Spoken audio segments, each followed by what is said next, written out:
Good afternoon, D&D, TikTok, and beyond, and welcome to Roll for Sandwich, the series where I let fate decide my lunch. Let's go. Today I'm going to be using these red and blue sharp-edged dice that I bought for myself.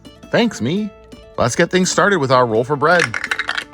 6, Italian herb and cheese. I picked up this Italian herb and beer cheese baguette this week at my local grocery store. Fun fact, in high school, I worked at a certain sandwich chain that has a similar type bread, minus the beer. Next up, let's roll for Maine. 3, ham and cheese loaf. This is a new one for me, though it essentially just seems to be bologna with processed cheese embedded within it. Oh, why is it separating like that? This does not get any awards for presentation. I'm sure it will taste pretty innocuous though. This bologna too has a first name, and its name is Mud. Eef-freef indeed. Next up, let's roll for cheese. 1, cottage cheese. Will it cottage cheese?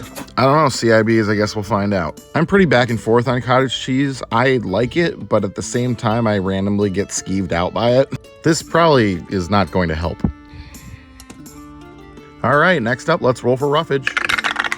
7 pickled carrots and 10 fiddleheads. Well, the fresh fiddleheads have all been eaten, but I have some pickled ones from the same batch. They're earthy and taste similar to asparagus, but have a less fibrous texture. Of all the many pickled vegetables I've tried, carrots might be one of my least favorite, probably due to how sweet they are. They're fine, they're not like gag-inducing or anything, they're just not what I prefer. At least I'll add some crunch to this though. All right, let's hit it with some chaos. 11, green goddess. Other than the bread, this is probably the least chaotic thing I've put on this sandwich so far. This is an herb and spice blend from Trader Joe's that is set up well to pair with vegetables. Too little, too late there, fate. All right, last but not least, it's the D20 sauce roll. Here we go. 17, bachans with yuzu. I have been waiting so long to roll one of these Japanese barbecue sauces, and of course I roll it on this train wreck of a sandwich. Let's get our sandwich closed up here, get our toothpicks in to hold it together, and let's go ahead and get it cut in half. Now let's take a look at that cross-section. Aesthetic. I feel like ever since I drank that glass of ketchup, these sandwiches have either been really good or incredibly weird. Let's taste this one. Well, I can tell you one thing, this is not a delight to eat.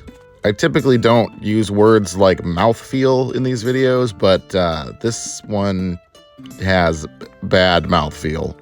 The taste is fine. It's not good, but it's also not the worst.